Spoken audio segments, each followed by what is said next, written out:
You just point it this way. Point it that way. When I look at you. So, you know, some people's microphones are crooked, and I think that's okay. You know? Yeah, you shouldn't. Your microphone is beautiful. Absolutely. I don't want people out there getting cosmetic microphone surgery just because they're uncomfortable about the shape. You know, it takes all sorts. Exactly. Horses for courses. What? No, don't do it with a horse. No, absolutely not. No, I mean, that's illegal. Their microphones they're not compatible with humans as far as I'm people aware. have died. They literally have. I mean, it's urban legends, but one of them must be true. Surely, Yeah. right? Mm. There's only so much space for a microphone. Yeah. You can't go much further than that. The other way around, though, that's fine. That's up until I think quite recently was okay in Germany. Oh, really? Yeah, I believe so. Actually legal, was it? I don't know. Oh my God! But I believe you can't say that if you don't know if it's true. I think certainly it was slightly more relaxed. Okay. You could just sort of as long well, as I should hope it probably is quite relaxed. Otherwise, you had verbal consent. That's where it does get difficult. If everyone needs to be relaxed. Precisely. Anyway, the point is your microphone is now pointing at your face rather than at the wall. Exactly. And, it's right up in my face. We're ready to go. Yep.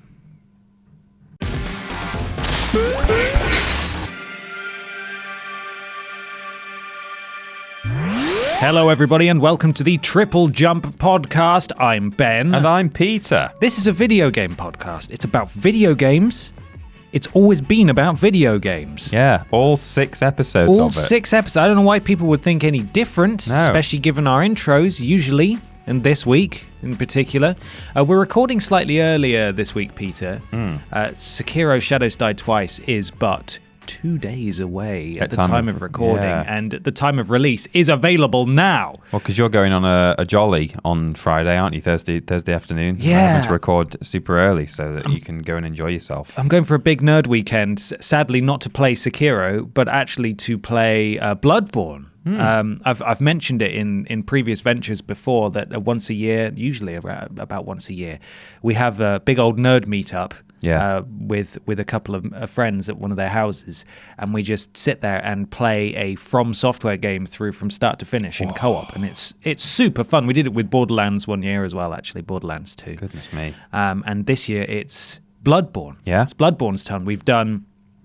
I believe we've done Demon's Souls, Dark Souls 2, Dark Souls Remastered, and now we're doing Bloodborne.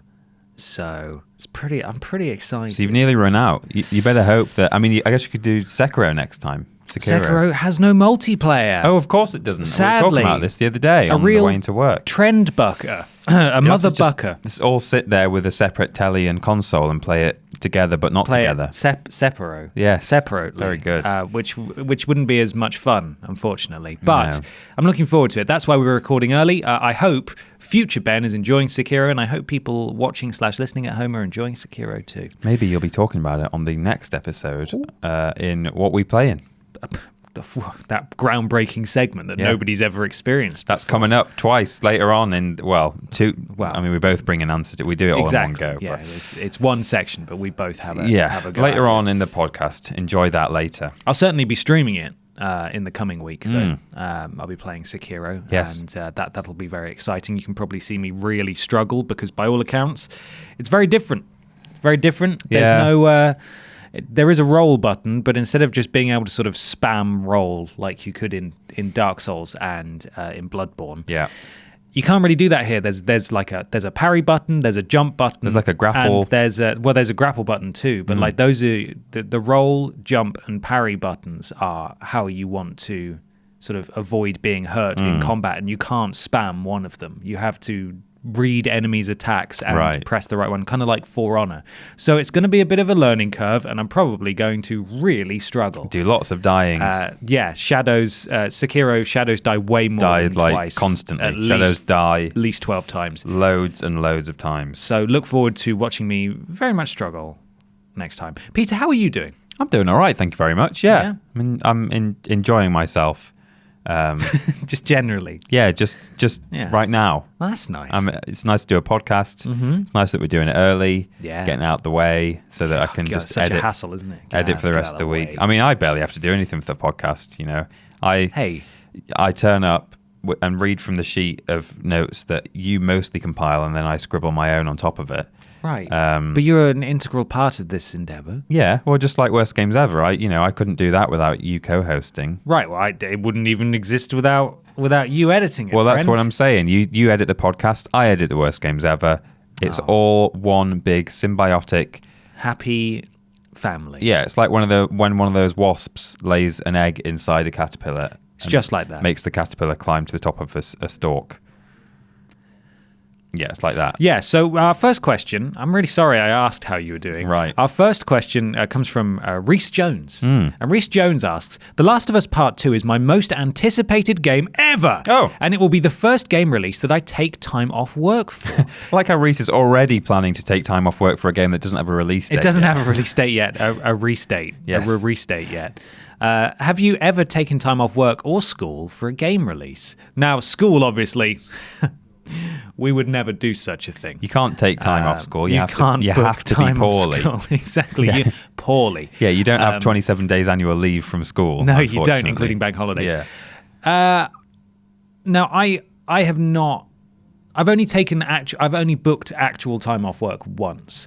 Fortunately, since then I've been. You mean for a game, not for ever. games? Oh yeah, I'm very committed to every job I do. Career. I've had time I've off got once, so I much think. annual leave left. I've got like 6 years worth. You just of take it annual all leave. in one. You have 20. Oh, yeah. You have like a month off in one go. And I'm going to retire 10 years early. Yeah, it's very exciting. Sorry, please carry on. Yeah, I've only booked time off work for the playing and enjoyment of video games. Just the one time. That was for Fallout 4. Right. And I didn't have much annual leave left anyway. I was working a terrible job at the NHS that I despised and was just slowly killing me.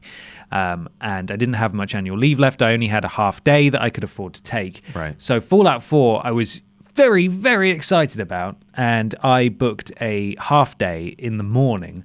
So I'd pre-ordered digitally. I think it's still the only game I've pre-ordered digitally. Okay. So I was able to preload it. And so at midnight, I was able just to play immediately and basically tried to play for as long as I possibly could before I then had to go in for work at like lunchtime. Right. And Fallout 4 ultimately wasn't quite the incredible experience that I was hoping it would be, but I did really enjoy it. And yeah, that was the only time really. I've been fortunate. We've both been fortunate in that we've worked jobs in the last few years, or the last couple of years at least, where we've been able to be quite flexible with our time, particularly when covering games. Well, yeah, it's part of the job. We can just sort of excuse ourselves and say, I need to go and play this for to make for work things. Content. Yeah.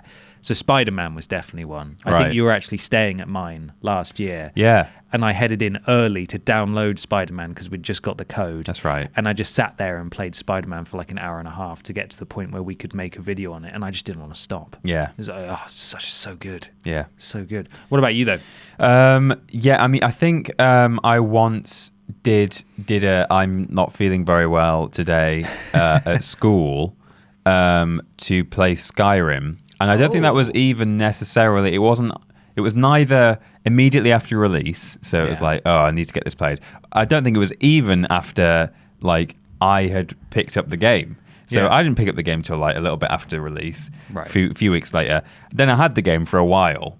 And then I think like a few weeks after having owned the game, one day I just decided, I don't want to go to school today, I want to play Skyrim. So I think I What was your character called again? I don't remember. Oh, we came up with we spoke about the obviously factual real name that you gave your Skyrim character. Oh, did we? Yeah, I think so. That's completely gone from my memory. Darn. Gosh and darn. But I also did a bit, well, no, it wasn't the work. I mean, you kind of justified the Spider-Man one with like, we had to make a video about it like pretty much that day. Yeah. So you had to get us to a point. I took a day off on our spreadsheet when Spyro Reignited came out, despite the fact I was already working from home. Right, you could have just done it. We wouldn't have known. I could have just done it, but I wanted you guys to know that, like, right, on this day, I'm not going to get any editing done. So we all need to work around that and make sure that, even if I do extra work before and after, or if you guys want to pick up some of the slack, like, I'm taking an official holiday so I can play Spyro. Day. Yeah, that's fair. And I was going to do it earlier, because obviously they changed the release date. So I'd booked that day off at Yogscast, and then they changed the release date, and I said, "Oh, can I can I cancel that holiday, please, and have it later? Activision have ruined my dreams. Yeah. Temporarily. But yeah, we're both like fairly good boys. I think we just wait until the evening. It gets you through the day, though, I think. Yeah. Or makes the day drag just on and on and on because you want to go home. I do miss that excitement, though, because I used to get it about a lot of games. Like I used to pretty much... When I was watching E3 maybe 5 or 6 years ago, everything from every conference would be like, oh my God, The Division looks incredible. Yeah. And then obviously, it's fine. It's not my cup of tea. Some people really like it, but it certainly wasn't what was portrayed in the adverts initially as some sort of like post-apocalyptic survival game where it's you and your friends against the world, and it promised this interesting, dangerous environment for you to exist in, but really it's just kind of a shoot and loot kind of with some slightly wooden kind of E3 players all playing together. That's always fun, isn't it? I'm gonna release my drone. Releasing the drone. Oh, epic headshot! Nice shot, man. Anyway, see you at the skate park tomorrow. Yeah, where we work. Anyone got any ammo? Sure, have some of my ammo. Thanks, man. Deploying ammo now. Here comes the roller droid. Do you see him? No, I don't see him. Okay, now I see him. Hostiles ahead. I hate it. Yeah. But yeah, I used to get excited about all of that stuff. Like, oh, amazing, I got to pre-order everything. But as time's gone by, there's less and less that I find myself... There's more, I want to play games, but I find myself less and less excited about everything. It's partly cynicism, it's partly working within the industry, but also it's that the industry is it's far less, I feel like, romanticized and sort of magical as it used to be when details about things were more scarce. Yeah. There's so much information now. It's not a bad thing, but there's so much information now that if you wanted to know pretty much anything about any game at any time, you can learn it, you can see it, you can watch it. Yeah, that's true. So very rarely does something come along that I get truly head over heels excited about. Spider-Man was one of them. I imagine I'll take time off when Borderlands 3 inevitably comes out. Right. When Skyrim came out, I pre-ordered it in an actual physical shop in-game. Right. Went and picked it up, took it home, went upstairs on the Friday night, played it all weekend, and I only came downstairs once to open the door to get a pizza. Right. And that was the rest of the time I was just in my room, just playing Skyrim all weekend. What, for 2 days? Oh yeah. You only ate one pizza? No. That was the only time I went downstairs was to get a pizza. I did eat other than that. But the food was upstairs? The food was upstairs. Okay. So I was settling in. Right. It's the same with Mass Effect 2, actually. When that finally got released on PS3, I was very excited to play it. I took time off going to university classes. I was not very good at attending in my first year of university, and that was part of the reason I nearly got kicked out. Yeah. But I basically spent an entire week playing Mass Effect 2 from start to finish. Okay. Just obsessively, not being able to put it down. And yeah, it doesn't happen too much anymore, but I'd say Spider-Man was the last time that happened for me. I hadn't thought about uni. I'm sure there were many occasions where I didn't go into uni and I just stayed home playing games. I think, but back then I only played PC games. I didn't take my console with me to uni, so right, I would have been playing something on Steam, but yeah, maybe Portal 2 or something like that. Portal. Okay. Peter, it's time to move on. It's time, Ben, for What Are We Playing? Whoa!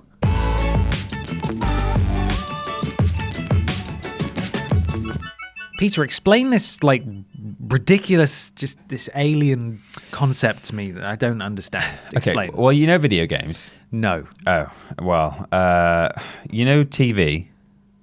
Is that the one that's on the box? Yeah. Yes. It's the moving box thing. Uh-huh. A video game is when, by holding a thing in your hand, you can make the stuff on the TV do different things, and not just like a TV remote. Like you can actually make a stick or a jammy dodger. Yeah, no. You can use the stick and the jammy dodger, and it makes the person move around how you want them to move. Oh wow! So that's a video game. Okay. And they're all like that. With the sticks and the jammy dodgers and the moving the person around. Absolutely. Okay, cool. And to use the stick and jammy dodger and make the person move around is the verb to play a video game. Oh, to play. What's a verb? A verb is a doing word. Well, okay. What's a word? No, it's fine. And I'll pick it up.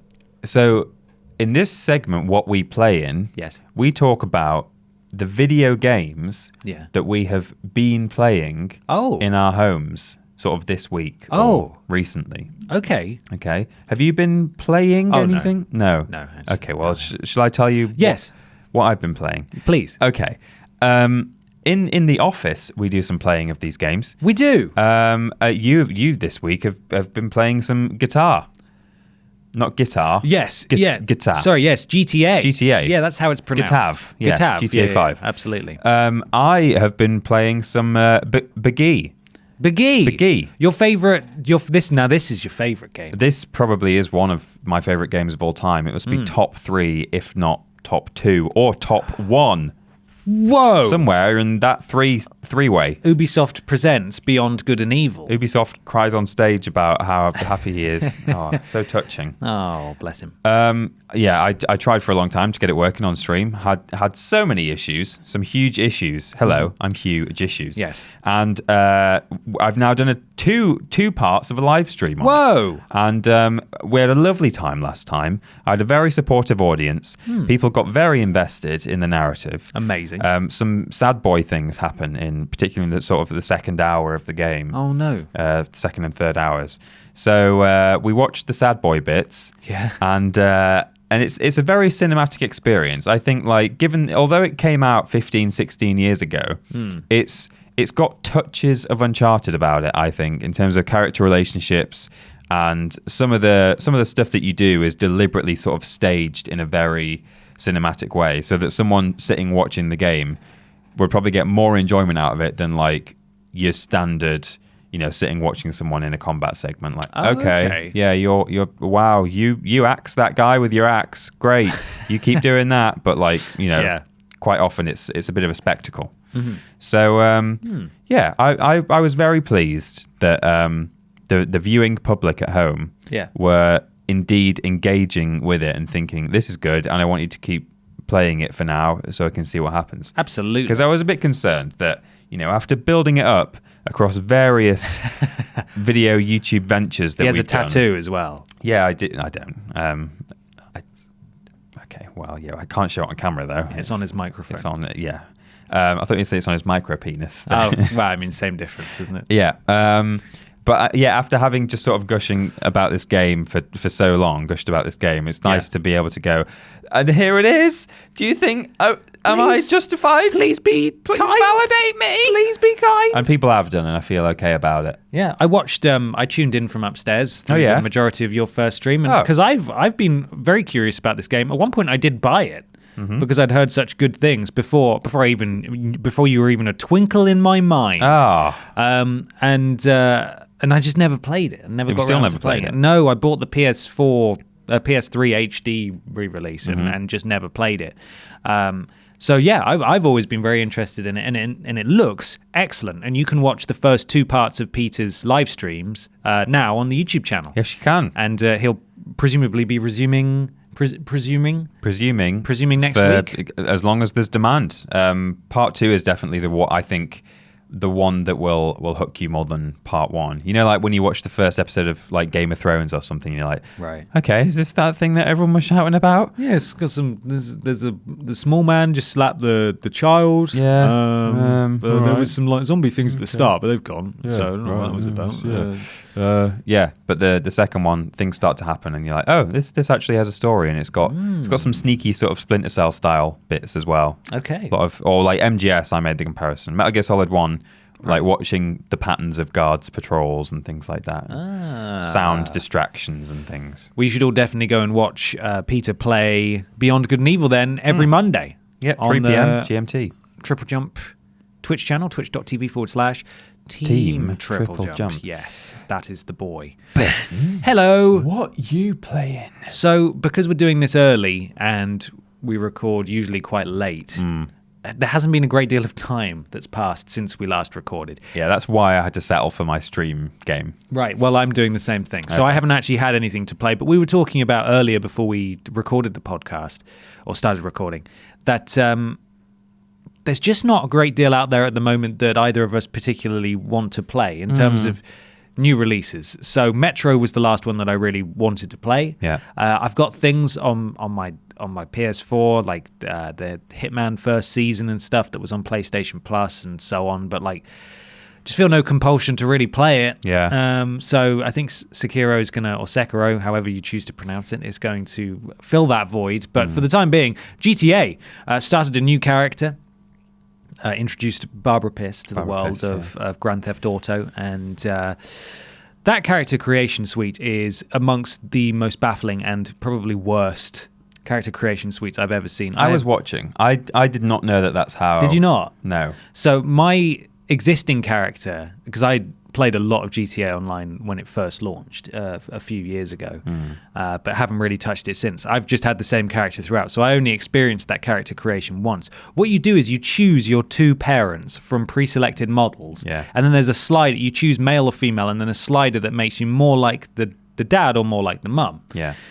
And it's just crap. Like, it doesn't work. Then you can go in and tweak finer details, but even then you don't have a huge amount of creative control over where it goes. It's just really confusing and strange. None of the buttons feel like they should be doing what they're doing. I kept trying to use the right analog stick to turn my character, but you have to, I think it's one of the shoulder buttons you turn, and they literally just turn their head because you're and doing then look back again. It's like a police mugshot Right. sort of environment that you're creating your character in.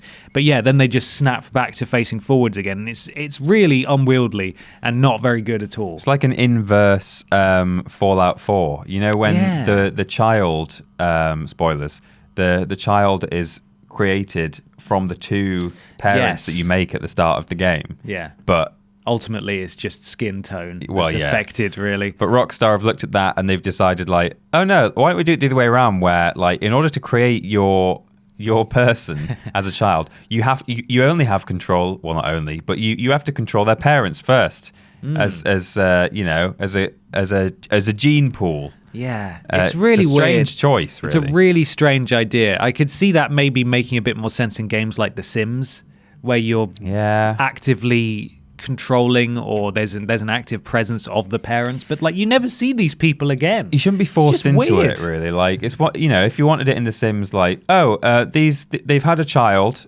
please generate, you know, what you think the child would look like based on these two parents. That's fine.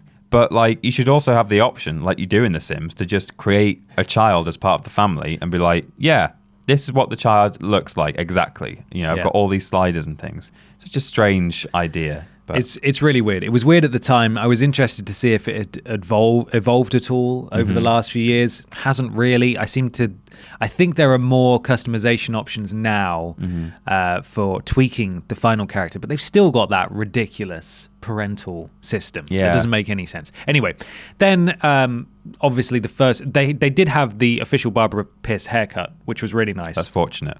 Just the straight fringe with the sort of bob that goes all the way around. Yeah. Really good look. And then we just sort of unleashed Barbara Piss onto the world. She went around campaigning. Pisserling. Exactly. And there were all sorts of... They had the business suit as well that just makes her look like current British Prime Minister Theresa May. The business suit. Jesus. And she got a pink gun, went on an adventure over the mountains, got chased by the police a few times, got shot down by the army in a plane. Oh my God. All sorts of adventures. And that should be up now on the YouTube channel if you want to relive that ridiculous time.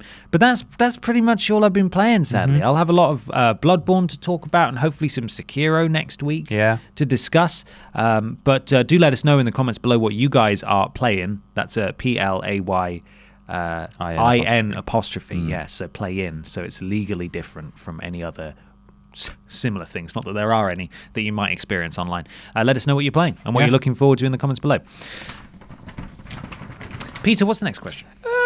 We've got a question here from Patricia Bousquet, I'm hoping. Yeah, that sounds like a pretty good attempt at that last name. Bousquet. Bousquet. Bousquet. Patricia Basket. Patricia Basket. Sure. Would you ever purchase or play any of the board games that have come out of video games? For example, Fallout, Portal, Dark Souls. We have both played Dark Souls, haven't we? We have, although we learned afterwards that we weren't playing by the correct rules. No. We played it at the house of What Culture's Scott Telford. We had a good time. Was Jules there? I think Jules was there. Yeah, it was the four of us playing it. Yeah. That was fun. I'm not well versed on my Dark Souls. I've played a little bit of Dark Souls 1, like literally the first half hour or something at someone else's house. And I keep meaning to get around to Bloodborne, and I've asked for it for my birthday, actually. My birthday's coming up. The video game. Yeah. That's very exciting. I was thinking the other day we should do a series called Bloodborne Bros and just do a co-op playthrough on the channel. But obviously, I'm streaming Bloodborne at the moment, so maybe that'll have to wait a little while. You don't want to get over-blooded. But, so, yeah, we've both played that. I think we had a good time. It didn't seem... I don't know, in some ways it seemed quite sort of Dark Souls brutal, but did I just say we both played Bloodborne?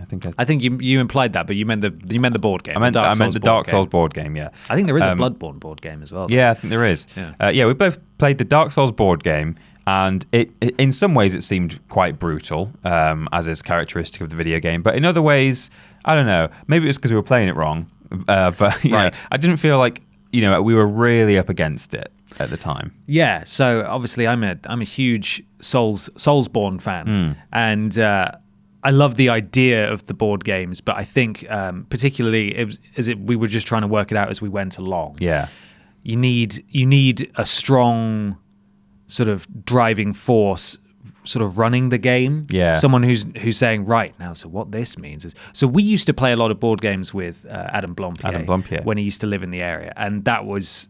He was just so, as people familiar with his work might be, not surprised to hear, he's just really good at narrating and providing context for board games, and he's a big board game fan. He knows all the rules and stuff. Yeah. So I imagine playing that sort of game with him would be incredible and really interesting. Now, me personally, I don't have the inclination to play board games off my own back. Right.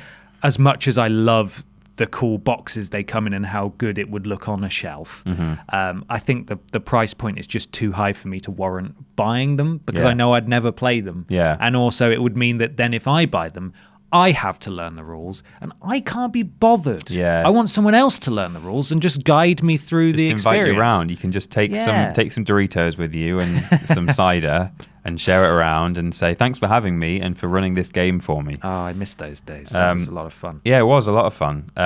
Just about a year before we started regularly playing board games with Adam Blompier, which they were good times.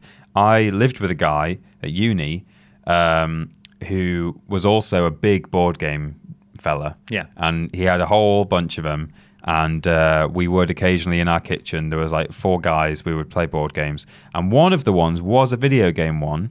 It was the XCOM board game. Oh, okay. Yeah. Right. And I only remember it quite vaguely because we played a lot of Pandemic at the same time. And sort of in my head, I'm like getting the two mixed up. But I do remember sort of you have to like put soldiers in certain areas. I think you like send them out on missions and stuff. There's a lot of like roll of the dice chance. You get different cards with like different types of aliens on with their own stats and things like that. Yeah. And that, I remember that being a lot of fun actually. And it seemed like a relatively good simulation of the game in board form. Yes.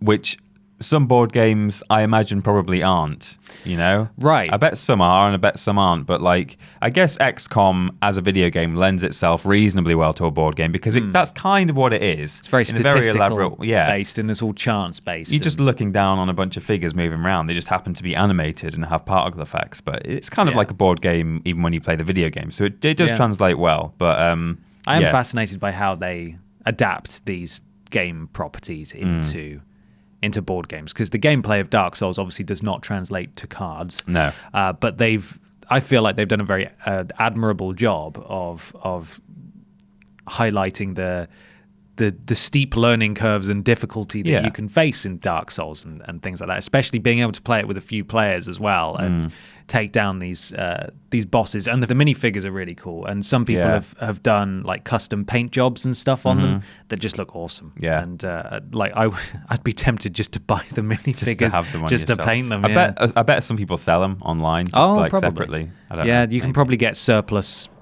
spare parts or whatever, and people just get those. I should look into that. You should.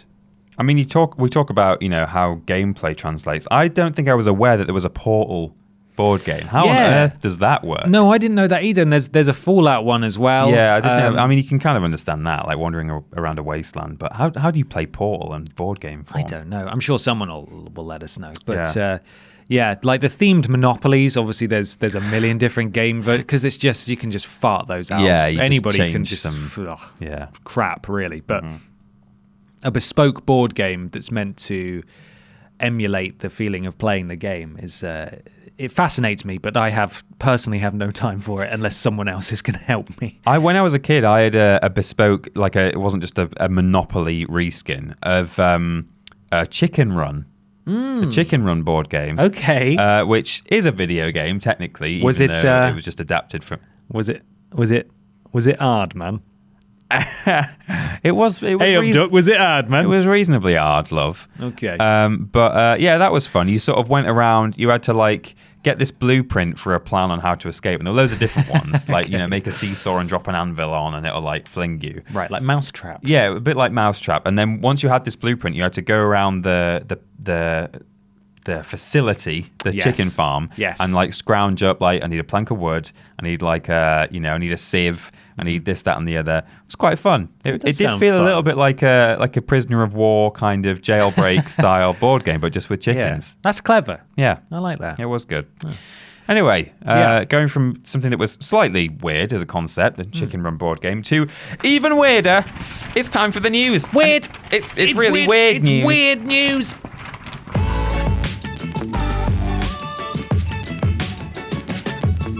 Peter Austin? Yes. I believe you've brought some weird news. I have. Am I going first? You aren't going first. It's your turn. Oh, it's my turn. Okay. He's getting out the weird phone. Here it is. He's going into the weird messages. The bat weird. Are you able to send yourself messages on Facebook? That's how I send myself links to things. Yeah, I've seen you do that before. I didn't realize you could send them to yourself. Yeah, though. you have to That's like search for yourself, like because you don't come up on the list. But if you just type your name in, search for the hero inside yourself. How do you? I don't know the next line. How do you get links to yourself? I email myself. Oh, so many extra steps. Always email myself. Well, I've always got Gmail open in a tab on my browser. Oh, okay. Always ready to go. So. Police detain 10 teenagers in India for playing.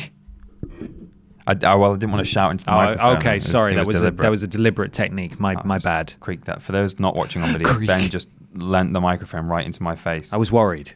Police detain 10 teenagers in India for playing PlayerUnknown's Battlegrounds. Oh, no. It's a banned game. It's a banned game? Yeah. In Thailand? In What India. Did you say? In India, sorry. I just immediately connected the dots. I didn't quite hear that. He must have said Thailand.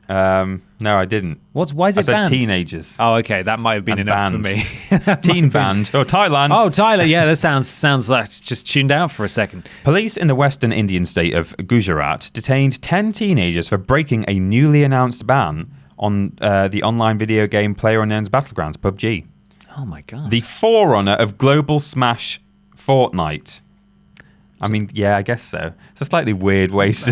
That was a really weird sentence, wasn't it? This is according to The Guardian. Oh, nice one, The Guardian. So to The Guardian, PlayerUnknown's Battlegrounds is just the forerunner of Global Smash Fortnite. I mean, PUBG was pretty much a global smash. Doesn't exist anymore. No. Fortnite exists and that's it. The ban was announced last week by local authorities to combat what they called the spread of, quote, violent traits in kids playing the game. Oh, that's such a shame. Now India's getting in on it. Yeah. Just as we're moving past it in the West, the East now has a go too.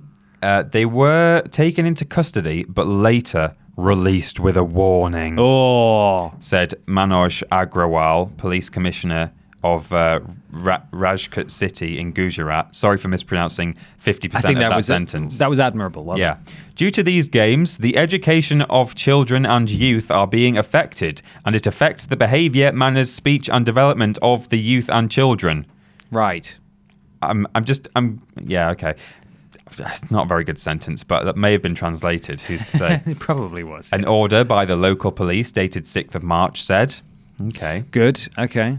Do you know what's not banned? What's not banned? Fortnite. Right. You know, because PUBG is the forerunner of global smash hit Fortnite. Yeah, I thought Fortnite has like better shooting than PUBG. Surely Fortnite presents more of a danger, and also presumably building code violations as well. Well, I guess Fortnite is a bit more cartoony looking than PUBG, which makes it fine. Yeah, exactly. Just if you just up the saturation on your game, you can have people decapitating babies whenever you like, and that's fine because it's just if it goes woo as it happens, yeah, it's all right.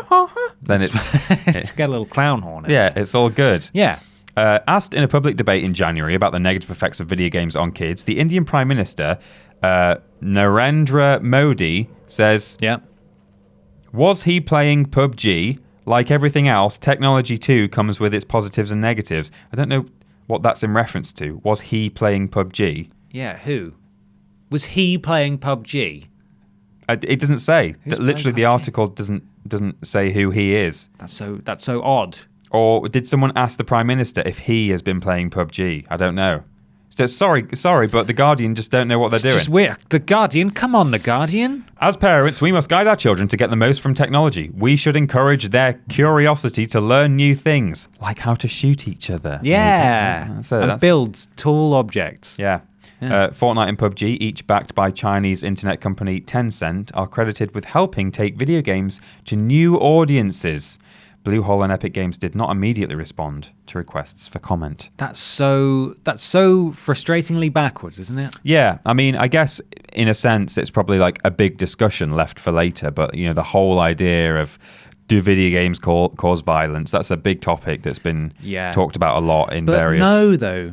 Because if you're prone to violence, then you have deeper issues that video games wouldn't necessarily have enabled you to act on. Yeah. Films, music, whatever it is. If you've got the impulses, then there's something that runs deeper than video games. Yeah, well, you would think so. I mean, I saw a pretty humorous quote about, I think it was like a month ago or something, about how video games are the leading cause of street crime or something. And it said, you do realize that, I think it was video games and it was and TV or like some other home-based hobby. Yeah. And basically the response was, you do realize that like if kids are at home playing video games, they're not out on the streets like beating each other up.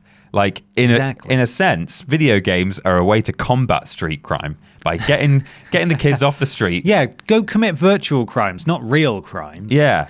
It also just doesn't make sense because almost, unless they're very, very inventive, the entirety of all violent and criminal actions that can be undertaken in various video games are based on things that happened before video games existed. Yeah, of course. It's not symbiotic. No. You know, someone held someone up at gunpoint long before you could do it in GTA. People don't do it because they did it in GTA. People do it in GTA because you can do it in real life. Well, my gamer doesn't make sense. My gamer uncle, who I sometimes talk about on our various outlets, always says, all right, so are they going to ban the news then? Are they not going to put the news on until after the watershed, like 9 p.m? Because the stuff that you see, you know, the first headline on the news at like 6 o'clock is always something pretty brutal. Yeah. You know, there's never good news. 12 dead in whatever because someone did a bad thing, you know? Yeah. Whether it's at home or in a foreign country, there's always things going on, and films as well, and TV, and you know, at what point do you stop children looking at a screen that's got any kind of violence on it, or you know, should they not be reading Goosebumps because that's got people being cut? I don't know if it has actually, but you know, absorbed by blobs and things. Yeah, sucked into the sink. No, I don't. Various sort of fetishes, I think, mainly. That's what R.L. Stein is, a big fetish man. Do you think? Yeah, I think so. I think most of it is his sort of weird way of marketing his fetishes to children. There was one where some kids found some kind of cosmetic in like a junkyard, and for some reason they put it on their skin. I don't know why. And they turned into dogs, but slowly. You know, they got all furry first. Yeah. And then eventually, no amount of cosmetic can cover up that. They were dog boys. You can't dog just those darn dog boys. It's especially weird, though, that they chose to ban a particular game. Yeah. What was it that PUBG did, do you think, that caused them to ban it? Yeah, because they've not banned, I mean, video games full stop. Yeah, they've not banned Fortnite, but they've not also banned, I'm sure, several games that are arguably more violent than PUBG, or more gory, or more realistic and gritty. But Super weird. for some reason, I guess because it's popular with younger kids than Maybe. certain other ones. Children are committing crimes. What do they do in their spare time? Well, they're playing a video game. What video game? Right, ban it. Exactly. Because we have to address the failings in our own policing and education systems by blaming something. Yeah. We need a scapegoat. And this scapegoat happens to be PUBG. Forerunner to smash hit Forerunner. Yeah. So weird. that's some semi-weird news. Oh, thank you. We had to divvy up a very weird news story, Yes. didn't we? Yes. That you've brought to us today. I don't know the full details, so I'm interested to hear what you've got to say. So big thank you to Fizzy Karma at Fizzy Karma on Twitter for making us aware of this. Peter, are you familiar with the supermarket Aldi? Or All Aldi? these little things. Oh no, that's the other one. Aldi or Aldi. Aldi. Aldi. Those of you who aren't, Aldi or Aldi is the common brand of two German family-owned discount supermarket chains with over 10,000 stores in 20 countries and an estimated combined turnover of more than 50 billion euros. In Europe, you may know it as Hofer. Really? Yeah, it's called Hofer with an umlaut. Ah. Did you know that Lidl, which is a very similar store... Yeah, every little helps. Every little helps. Yeah, It's Tesco, not. every little helps. There's Lidl and Aldi in the UK, at least. And they're owned by two different brothers. Did you know that? I did not know that. Yeah, two different brothers owned Lidl and Aldi, and that's why you'll frequently find, if you get one, you'll find the other one not too far away, Right. because they stock stuff that the other doesn't. So if you need something from Lidl that you can't find, if you go to Aldi, there's a good chance you'll find it in there instead.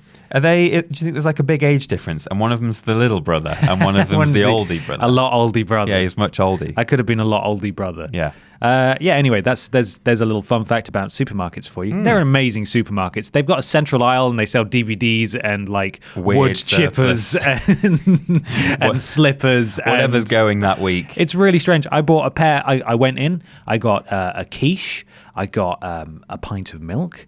I bought A lawnmower? a lawnmower, Iron Man 1 on DVD. Yeah. And I also bought a pair of jogging bottoms. Right. I did actually buy jogging bottoms from either Lidl or Aldi, whichever one. I can't remember what the difference is between the two. I went to one of them and I did buy a pair of very nice jogging bottoms for £10 that I still wear to this day. Oh, yeah? Very nice. Still very nice. wearing them? I'm wearing them right now. He's never taken them off. Can't actually, because they've sort of boa constricted to my skin. Right. So I'm the dog boy now. Yeah. I got the fluff on. Gross.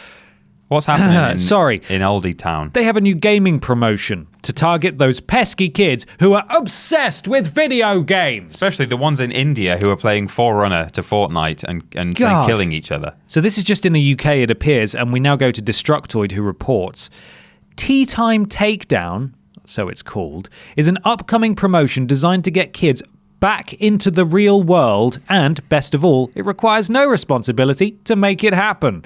Simply hand over your child's gamer tag to the grocery outlet, and between March the 22nd and March the 31st, Aldi may send a squad of professional gamers to hunt them down in-game and take them out, ostensibly sending them to the dinner table where you can discuss why you failed them on a social and disciplinary level. God.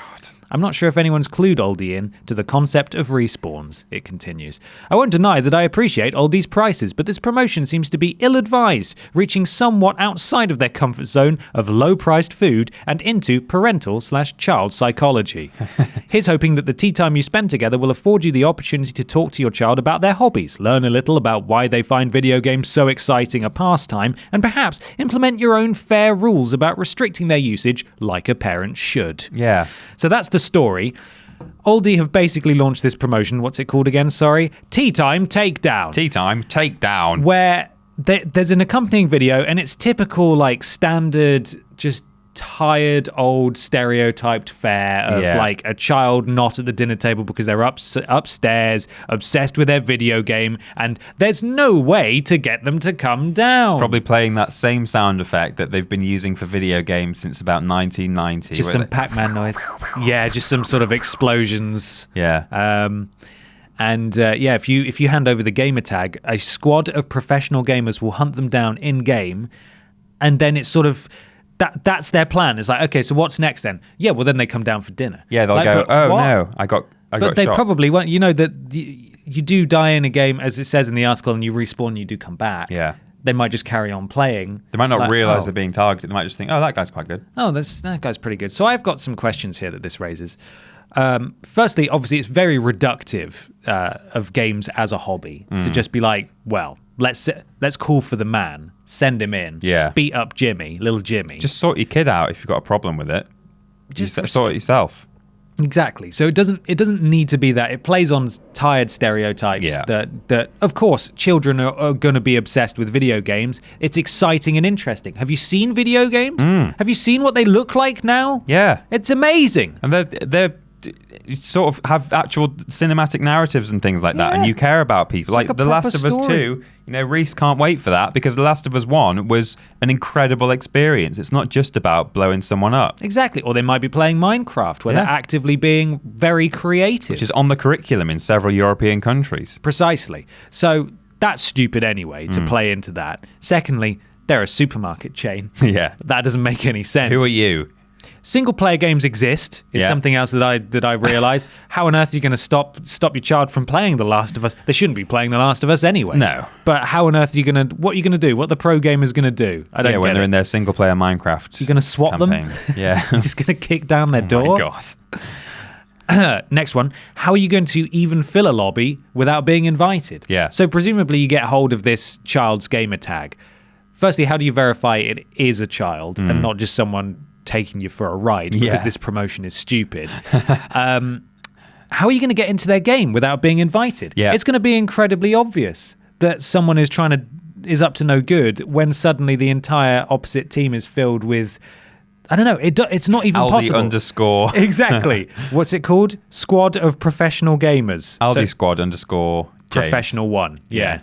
And so on. Thunderbird 1 through 5. I think this, for example, one of the only multiplayer games I play at the moment is occasionally I still play a bit of Battlefront 2.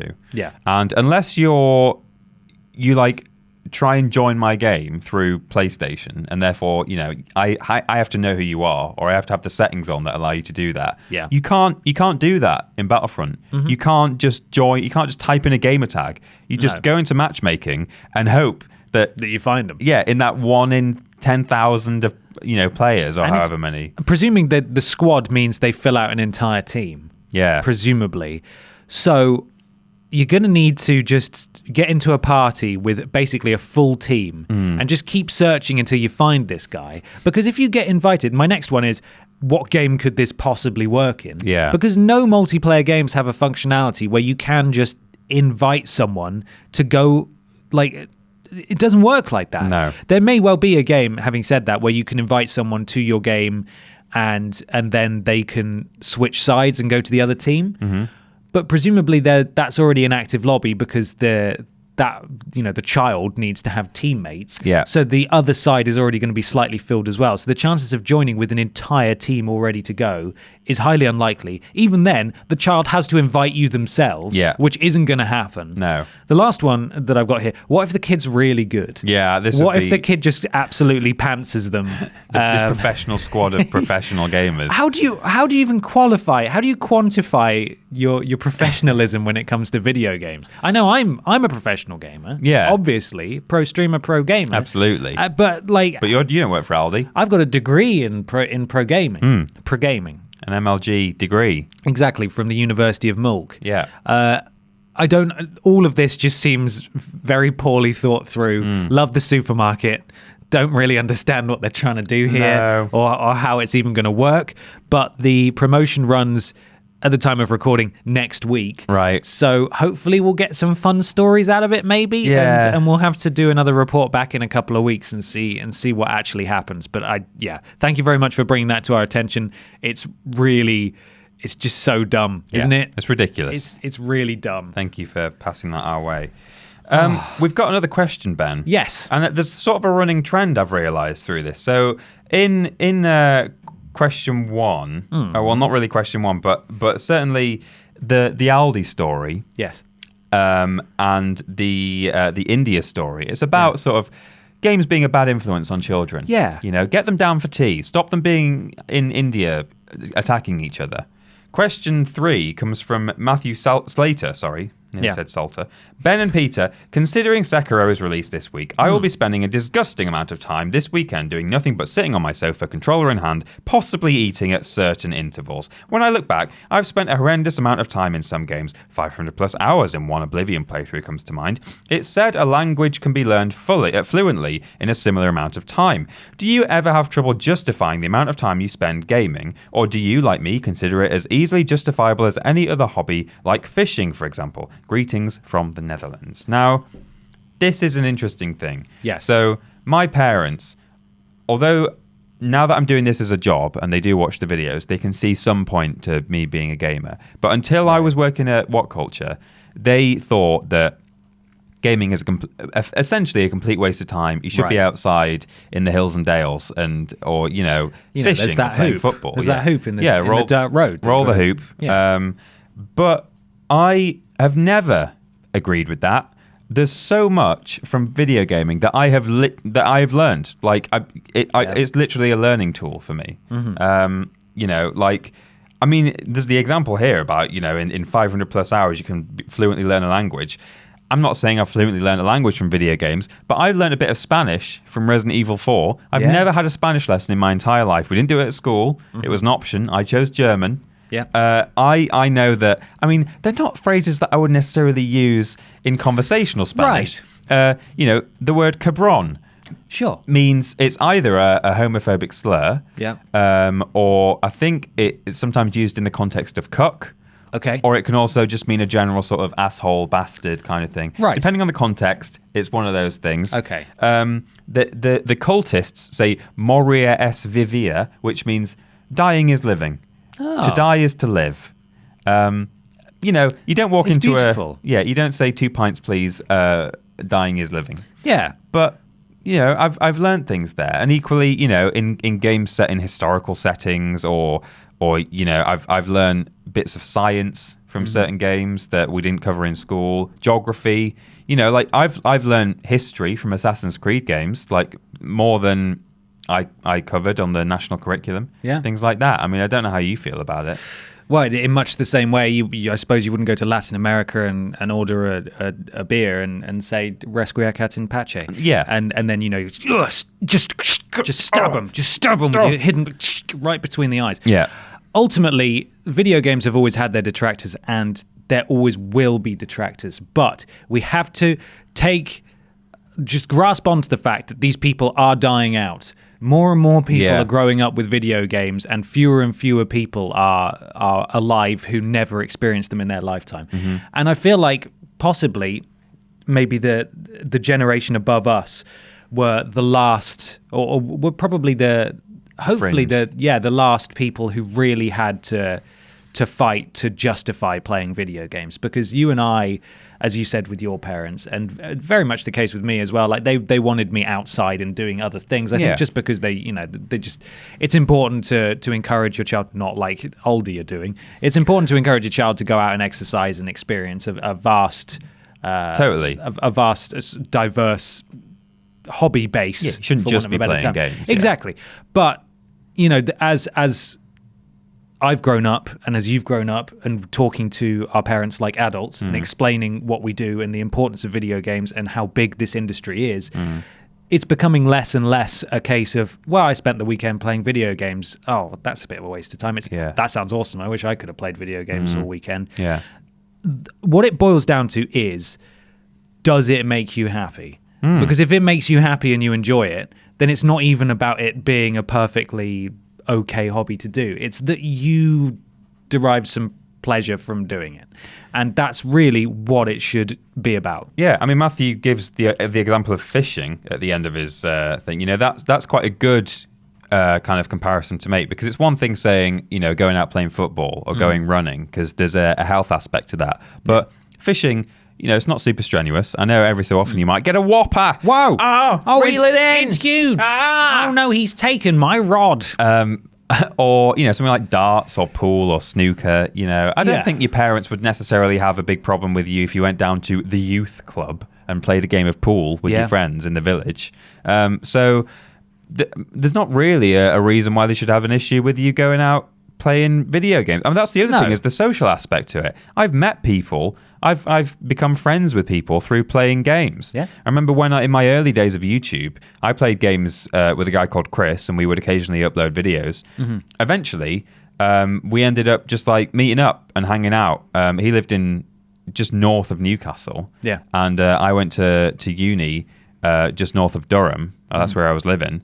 And he just came down once. Like we hung out, we had dominoes, and I think we watched some Doctor Who and stuff. Nice. And that's just a guy I met gaming on YouTube. And we've got jobs through it. We've met people through it. Yeah. There's and a then whole. you both, after the dominoes, of course, you both sat on toilets side by side and held hands while you both had Well, they only had one toilet. just furious diarrhea. Well, you took it in turns. Someone was in the sink. Oh, I think that's fair. Yeah. It has the consistency. It'll go right down. Yeah, no, it's fine. But there's that whole, I think the image that some parents who don't have a high opinion of video games have in their minds is someone sitting on their own in the dark, like with, playing Manhunt or something. But there's a whole lot more to it than that. I've played Minecraft on multiplayer servers and done some amazing creative projects and things. Yeah, absolutely. And it doesn't mean that, you have to be a militant arsehole about it, because there's just... I really don't want to quote Donald Trump, but there really are just bad people on both sides. Right. Just because, like, some people will be like, video games, what the hell? And some people will be like, well, actually, let me tell you about video games. It's this, this. And you just come across like a really obnoxious person that's being, talking down to people that probably just don't really understand it or know what it is. Like, if I was to, if someone asked me that didn't really play games, what are you doing this weekend? I'd say, I'm going to sit and just probably play video games all weekend, rather than going, I'm going to play video games all weekend and I'm proud of it. It's context sensitive, but as long as you're enjoying it and you can read a room, I think it's fine. Right? Just do what makes you happy, especially when a new game comes out. Go crazy. People sit there and binge. I think now more than ever, people can understand binging with Netflix and stuff. Parents sit there and they watch a whole season of Stranger Things in one night because they can't stop watching. Why the hell can't you play a video game? I think that's fine. I think they'd probably agree now in 2019. Well, like I think nowadays as well, especially, there's the whole thing that people say about the Wii was good because your grandma could play it. Right. And now that we've got like actual home VR headsets coming out, I know it's not exactly like full mainstream wide distribution, but you see a lot of clips nowadays of like mums and grands and stuff playing VR, and some of them don't really seem to be enjoying it. They're just screaming on their chair, coiled up. But some of them, I'm sure, are probably thinking like, oh, is this that video gaming thing that I've been saying is like really bad for you this whole time? I would love like one of my parents to sit down and just play through like, Uncharted 4 with me, or just something with like a really good narrative. I know my girlfriend sat next to me and watched me play through all of Drake's collection, and she didn't really want to miss it. Like, she said, "Oh, you're not going to play Uncharted tonight, are you? Because I'm home late tonight." And it's like, "Oh no, I'll wait. And she doesn't like playing. She doesn't like using a controller, but she enjoyed just sitting watching a very cinematic experience. So there's all sorts of reasons why. It takes all sorts. There's definitely something to be said for encouraging people to try video games, or at least trying to educate them, but just make sure you go about it in a way that doesn't make you look like a dick. Yeah. And also, when people talk down to you, just go, "Oh, okay, well, last of a dying breed, so it's fine." Oh my God, yeah. So it's fine, whatever. Yeah. Enjoy Sekiro, Matthew. Enjoy the hell out of it. Sit in those pants. Eat that bad food when you can be bothered to, and play that video game. Who cares? Yeah. Just enjoy yourself. Go for it. Don't go fishing. Oh, God, ultimately, just don't go fishing. I think what we've all learned here today is just screw fishing. Just sit at home, play Sega bass fishing for 3 days. You could do it at home. You know that, right? Yeah. Oh, terrible. Anyway, we're running a little long, but it's time for our big discussion. Went on for a long time.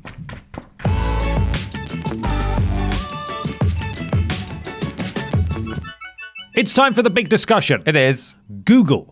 They held a very exciting press conference. Sorry, everyone. I just brushed my microphone. Did you? Yeah. I caught the corner of my eye. I thought don't wipe your nose on it. I bet it stinks. Yeah. Mine really smells. It's got sort of like Wrestle Boy spittle. Spittles. On it. Not that Wrestle Boys, have worse spittle. I'm just saying, like, they have exclusively used this microphone before us.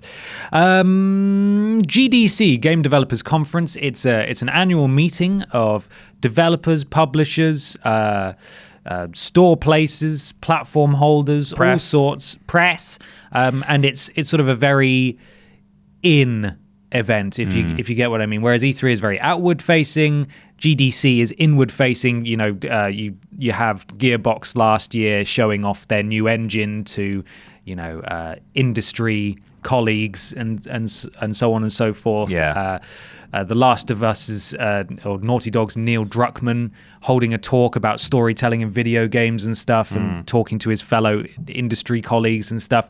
So it's a very interesting industry event to observe from afar. But probably going might be a little unexciting just because there's not always stuff happening. But this year, big people rubbing shoulders, isn't it? Basically, and sharing tips and secrets and discoveries and some of their favorite games that they are making. Google's there. Now, obviously, this spells big things because Google, I don't know if you've heard of them, but they've got a lot of money and they kind of own all of us. Yeah, they do the Chew-Tubes, don't they? They do the Chew-Tubes. They actually own our mortal souls and all of our personal information and emails and so on and so forth. They're getting in the game. They've decided to throw that hat into the ring, and this is a huge deal because the last person to do that with any money and weight behind them was Microsoft, and they're very much still alive and kicking now. So they've announced their new console, the Google Stadia. Horrible name. It is. But we might get used to it, like the PlayStation Vita or the PlayStation Move, or what are the horrible? The Nintendo Wii. Or the Wii U. That was a strange name. It's very strange. This is a quick anecdote. When I was at uni, we had a stats module where we had to go and... Nintendo Wii had it. Yeah. Nintendo Wii had a stats module where we had to go and learn how to do stats. It was really boring. And we had this proper like anorak stats teacher. You can just picture him. I don't have to describe him. Right. And we were doing this like stupid thing where we were doing stats about like the local attractions of a city, and he was going, you know, all sorts of reasons why someone might come to a city. You know, parks, Stadia. And that was his plural for stadiums. Oh, God. I just found that so pretentious. I know I visit the city for the Stadia. Yeah, the Stadia. Not the stadiums, the Stadia. Your Stadia are beautiful. They are. Don't get them trimmed. No, please leave them alone. Good God, yeah. So it's called Stadia. It had the most cringe-worthy... They did a live stream basically announcing it and talking all about it there. It had a very cringe-worthy video to begin with. Like... Humans have been playing games since before they were humans, and it's just sort of evolved from there. And they were playing in the Stadia with their stick ball and their ball sticks, and then it was like, but recently technology has been amazing, and it was all very.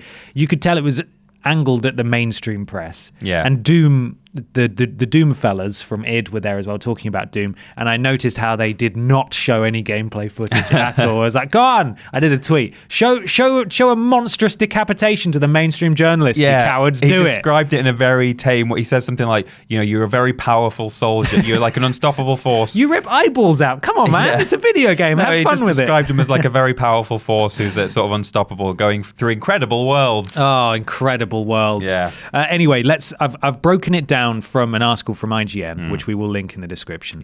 All the links all the websites that we've referred to today will be linked in the description if you want to read them in full. So I've put together some bullet points, basically running down what this console is and what it's about. Firstly, it's not really a console. No. It's not even actually a piece of hardware. It's a streaming platform. So we were talking about streaming previously in a previous podcast. If anybody is going to make it happen and has the money to make it happen, Google is really the company to sort of push it forward. So we'll discuss the merits and because do they really as we go? Do they actually have the infrastructure? We'll get onto that. I hit my microphone there. Oh, okay. But we'll start off. So here we go. So it's got integrated YouTube. This is all just from the article, so it might be a bit higgledy-piggledy. Higgles-piggles in the ordering. But it's got integrated YouTube capture, streaming, sharing, and there's a button on the controller. So the thing you basically need is the controller, really. It doesn't say if it's mandatory. You might have virtual controls on tablets and things. Yeah, possibly. Because obviously due to the nature of streaming, the game is being hosted and run somewhere else. You need Google Chrome is what you need, right? Apparently. So you can then play it on pretty much any device that's supported. So you can play it on a tablet. You can play the latest big blockbuster releases on a tablet because you don't have to run it on the tablet. It's just streaming basically the footage to it. Yeah, it's being run elsewhere. You do the inputs, and that's being streamed back or sent back to wherever it's being hosted, and so on and so forth. So they're going big on that, just like the PS4 has a capture button, a share button on it, which I think is a really good idea. Yeah. Obviously, it makes sense for them to have integrated YouTube because being Google, it's going to be as easy as pie. Yeah. So you'll be able to stream games in 4K at 60 frames per second, both playing and streaming, and they have goals of eventually doubling that to 8K and 120 frames per second. Yeah, which sounds ambitious, but I mean, they've said themselves that it's more powerful than PS4 and Xbox One combined. Combined. So they're running it off their ridiculous computers elsewhere. Yeah. And presumably they can just upgrade those as they go with no cost to you. Yeah, guess so. Because you're not paying for a console or anything like that. So they showed off instantly accessing a game while watching a streamer playing it. So there's no download needed, obviously. So that there was someone streaming a game, and there was like play Assassin's Creed Odyssey next to it. They could play it instantly launched. Didn't have to load anything. Just immediately worked, and they could play it too. Tablet/Chromecast on TV are two of the places they talked about being able to play it. So you can just, if you've got a Chromecast stick or whatever it is that you can plug into the back of your TV, or if you've got a smart TV as well, presumably that'll be supported in time. Yeah, you'll just need your controller. The controller incidentally has the Konami code printed on the back, which is a bit weird. It says something about Google underneath. It's like literally just because I heard that it was there, and I was like, is it like Morse code or something? No, it's literally just printed on the back. It's literally just the Konami code, like, hey, we know you like games, idiot. Look at our game reference. And also it has the PlayStation layouts of sticks rather than one up there and one down here. A lot of people prefer that. I don't mind it. I'm stick dexterous. I don't mind. Yeah, me too. I can adapt to either. I'm far more used to the PlayStation controller, whereas it seems Xbox users have difficulty adapting to that, and Switch users actually, because they've got the inverted things when you slide the Switch controllers into the little thing that makes it look like a puppy. The little thing. The little thing, the oldie thing. So officially, Google have partnered so far with Unreal, Unity, Havoc, and several development companies. Ubisoft and id are confirmed to be supporting them as a third-party company, and Doom Eternal is definitely coming to Stadia, as they announced sort of haphazardly, not really wanting to show anything off because they'll scare people. So one of the exciting things that they talked about was state sharing. So I've put a description of how I understand it. Feel free to correct me or hop in here. Sure. But state sharing allows players to share a link to their game, much like a time-coded YouTube video link. So if you want to share a YouTube video with someone but a particular time code, you have an option to click at the bottom that says share at some 1 minute 34 seconds or wherever you are in the video, and then when you click that button, the link has a special code on the end, so when someone else loads it loads it exactly at that point in the video. So players can then literally load up the spot they're in a game. So I could be halfway through a level in, I don't know, something very linear, presumably, because it wouldn't work with everything. Like GTA, I imagine, wouldn't really work. Open games, you can't load into that exact, like a Bethesda game, you can't load that exact instance for yourself. Well, I wouldn't have thought. It sounds the way they were pitching it is that there's all sorts of information you can include in this link. So it's not just geographical location. It sounds to me it's like almost the entire state. You know, like when you're emulating a game, you can save state. Yes. You can do a save state. Well, they said you can include in this link inventory items, health. I think they gave an example of so if you're playing a horror game and you've got no health left and one bullet, and then suddenly a zombie jumps out and bites your neck, then you can share. If you're a YouTuber, for example, you can then, once you've streamed that and gone, oh wow, wasn't that fun? Thanks for watching, everyone. You can play that too and show me how you handled it, and you can send that exact moment of an enemy, 0 health items, 1 bullet in this geographical location within the game. That's what they'd said that it's. It can do. It's like a lot of the stuff they were talking about. It's sort of not. I don't want to dismiss it by saying it's hypothetical, but I am hesitant to believe that will work in every game.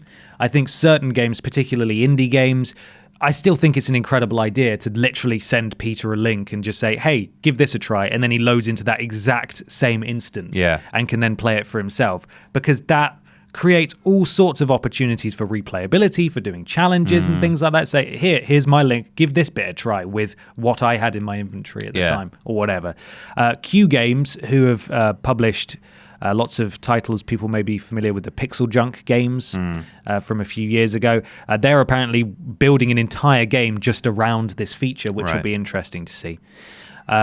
Tequila Works, who worked on Rime, then popped up and demoed sort of Stadia's development tools by saying that it took them a little while to get the art style down for Rime that they wanted, and Stadia is going to come sort of built in with various development tools, one of which is art style, so you can just press a button and it'll completely change how the world is rendered around you to look a certain way.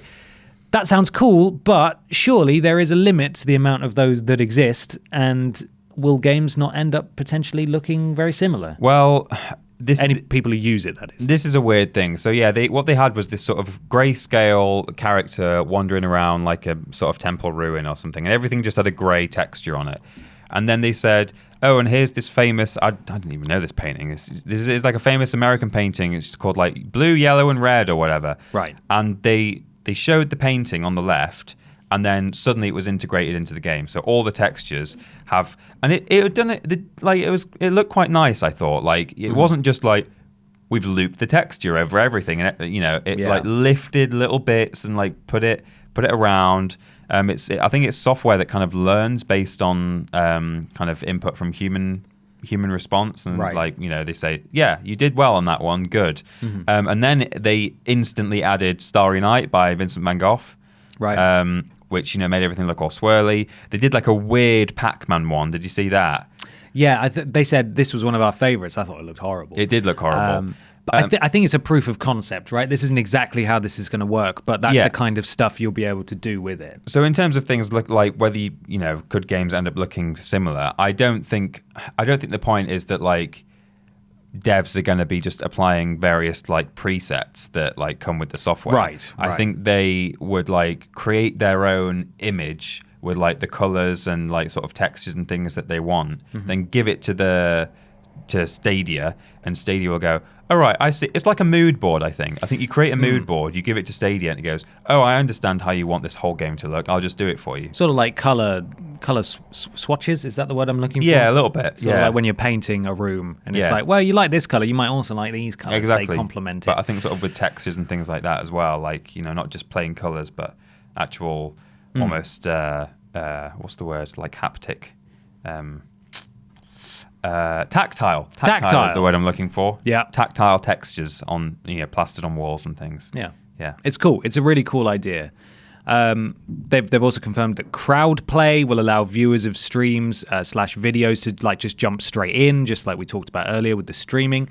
The most important one, as far as I'm concerned, is that they've got Jade Raymond, who you may not be familiar with, but you'll certainly be familiar with her work. She's the creator of Assassin's Creed, and she worked as the lead on Assassin's Creed 1 and 2, and worked on various things at EA for a while as well. They've brought her in to head up their first-party studio, which is called Stadia Games and Entertainment, which is not very exciting. No. But that means they'll actively be creating their own games. Yeah. We've had various platforms in the past, OnLive in particular is a prominent one, that wanted to kickstart streaming, but they were reliant on third-party support. If Stadia gets the right people, if Google gets the right people involved and on board to create must-play experiences that can only be played on Stadia, that's how you build a platform. Especially if that's how you do it. If they're built for Stadia, like presumably that's going to reduce the number of issues potentially of like porting across an old game onto a streaming service and being like, oh,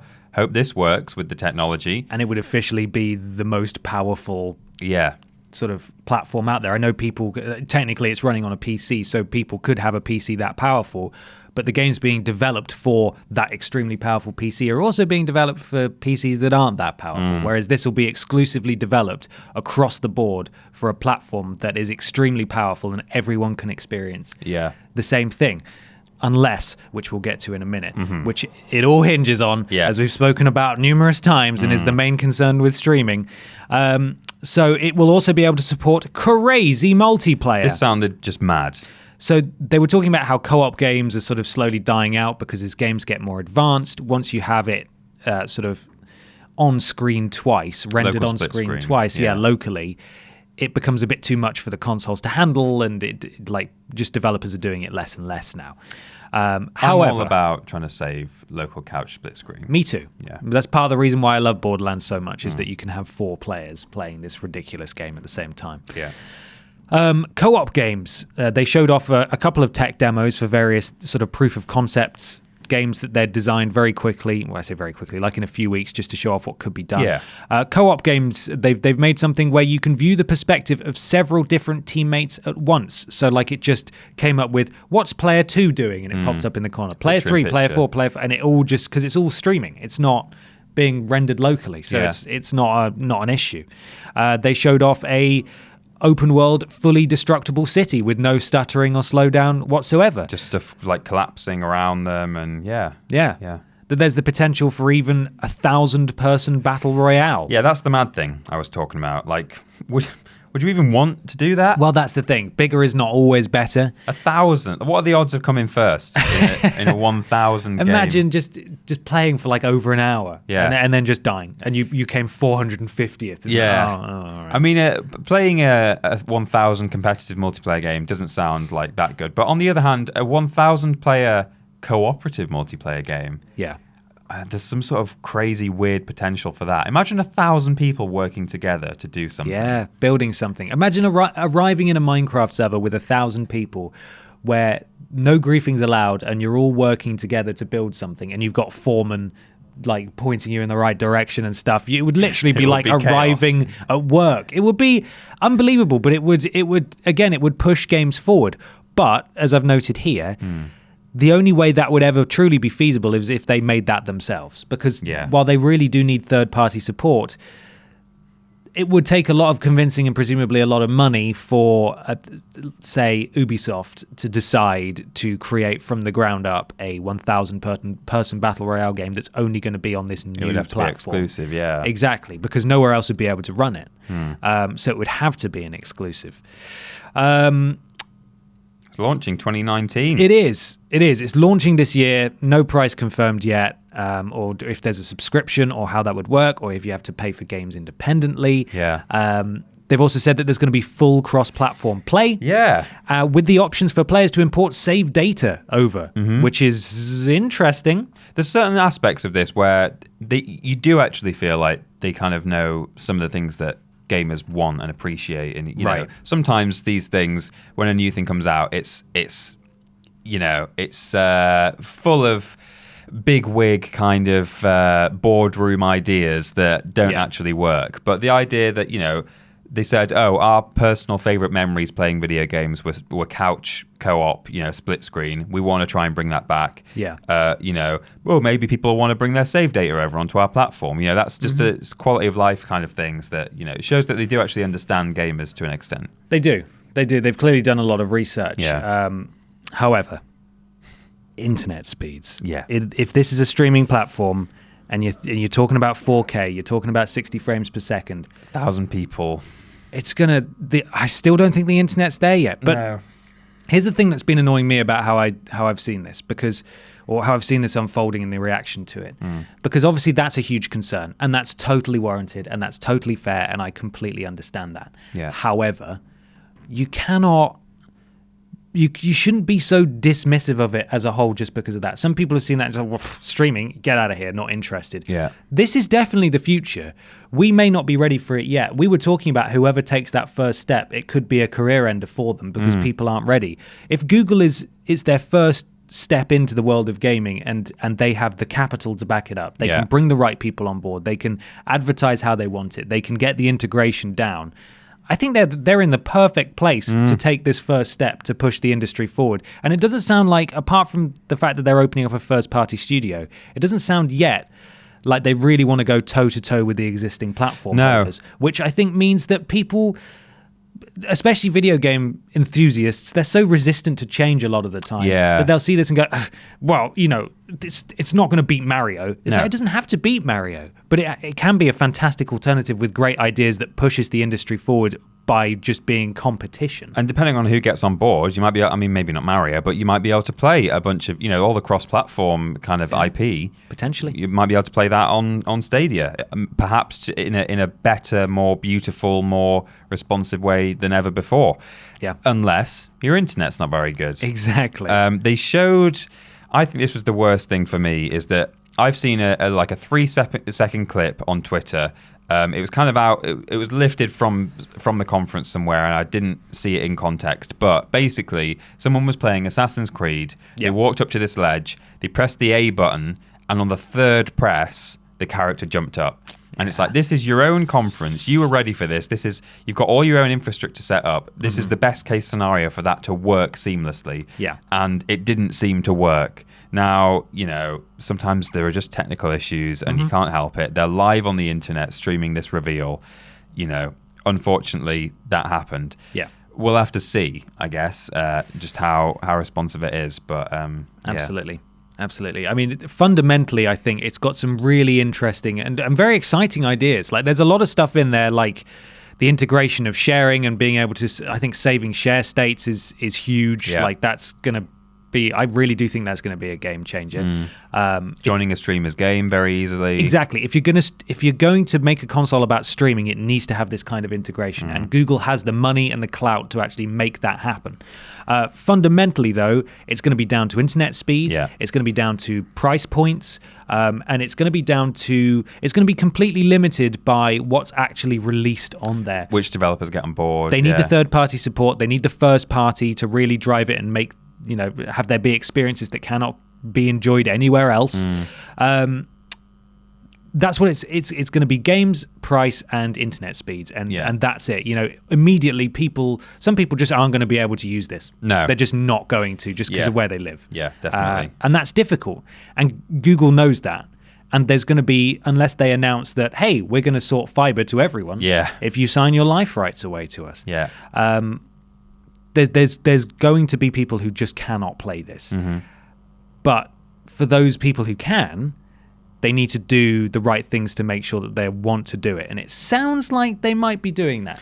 Yeah. I mean, and the other thing, you say it's going to take someone to make that first step into cloud gaming, streamed gaming. Yeah. And it could be a career ender. And I think you'd be right if you were talking about, Microsoft, for example. If they took the leap and it just went horribly wrong, that could really destroy the Xbox fan base to an extent.